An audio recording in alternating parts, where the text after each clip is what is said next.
Again, kabayan, this is Tin Yap. So, if you are looking for a property dito sa Dasmariñas, Cavite, so ang location ng subdivision is just along Governor's Drive, Paliparan. Malapit yan sa Unitop. Then, malapit din siya sa SM Dasmariñas and other mga establishments like school, churches, and malls. So, very accessible din ang location ng subdivision na ito.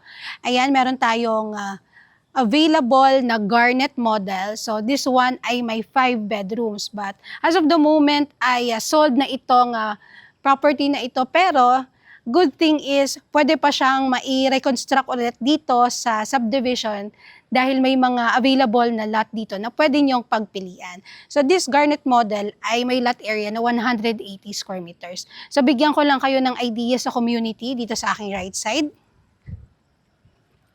Ayan, and then ito naman sa aking left side. So ayan. So dito aside sa garnet model, meron din tayong ibang models na meron namang lot area na 150 square meters. So pakita ko sa inyo yung loob, tara.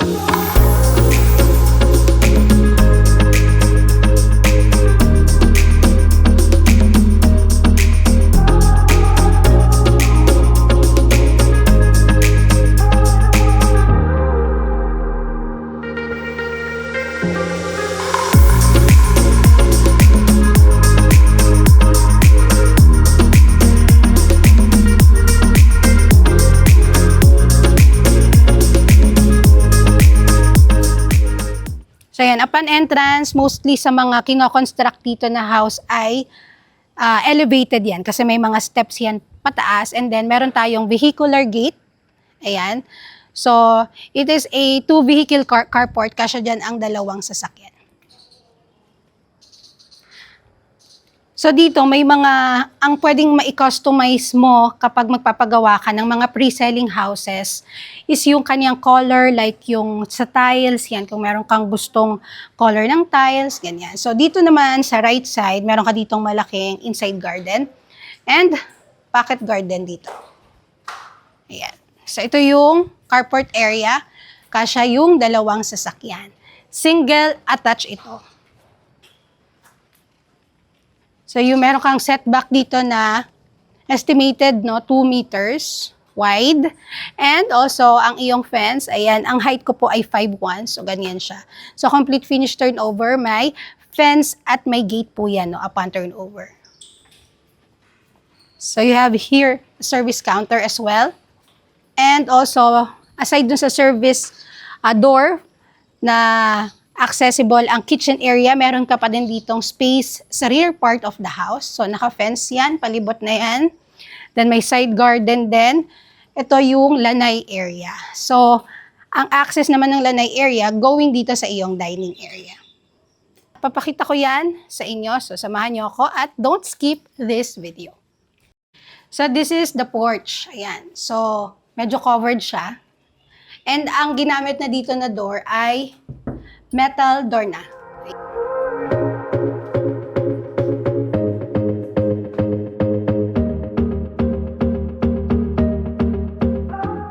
Again, kabayan, this is garnet model. So complete finish turnover naman lahat ng houses dito. And for the pre-selling houses, si garnet model ang may pinakamalaking floor area. So ang kanyang lote is 180 square meters. Total develop area naman niya is 237 square meters. Then ang tiles na ginamit ay 60 by 60. Open layout concept para sa iyong ground floor or main floor. So meron ka ditong 2 bedrooms sa ground floor kasi ang total nito is 5 bedrooms. So dito kasya hanggang double size bed and meron ka ditong built-in cabinet. So, ang kanya namang toilet and bath is shared dito para sa ground floor area from floor to ceiling ang tiles. And also, complete din ang fixtures. So, bawat toilet and bath ay complete naman ang fixtures upon turnover. For your kitchen area, kabayan, meron ka ditong breakfast nook and also kasama na din yung cooktop dito sa iyong kitchen counter. So, naka-granite tiles and meron ka din ditong kitchen pantry. So, yung space naman dito, lalagyan na ng iyong refrigerator. This is the bedroom 2 dito sa ground floor. Meron din siyang built-in cabinet and kasya hanggang double-sized bed. May sarili naman itong toilet and bath from floor to ceiling ang tiles. Complete din ang fixtures as well.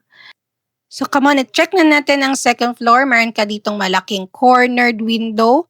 So ang stairways mo dito, ang thread ay made up of tiles na and naka-tempered glass ang balustrade mo dito.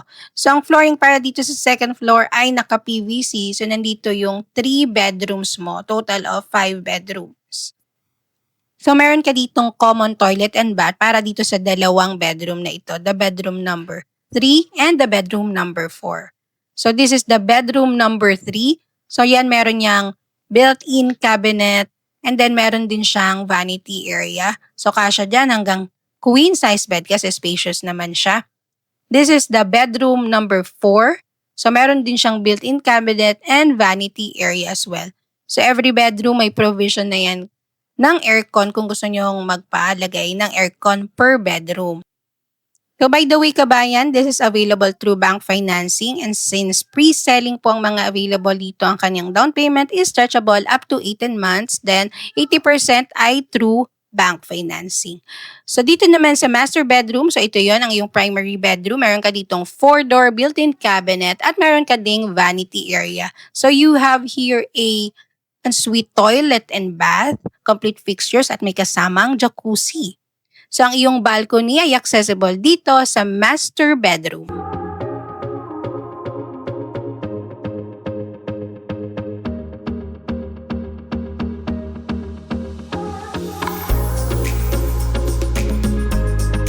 Again, kabayan, itong nakita nyo na video is garnet model. Meron siyang 5 bedrooms. So, currently, ang price niya ay 12.6 million. But please take note na nagbabago po ang price dahil nagpa-price increase po ang ating mga properties. So, para makita nyo yung updated price, check nyo lang yung comment section or yung description ng video na ito. So again, kabayan, this is Sinyap and syempre i-follow nyo muna ako sa aking YouTube channel at sa aking mga social media. Thank you for watching, kabayan. See ya!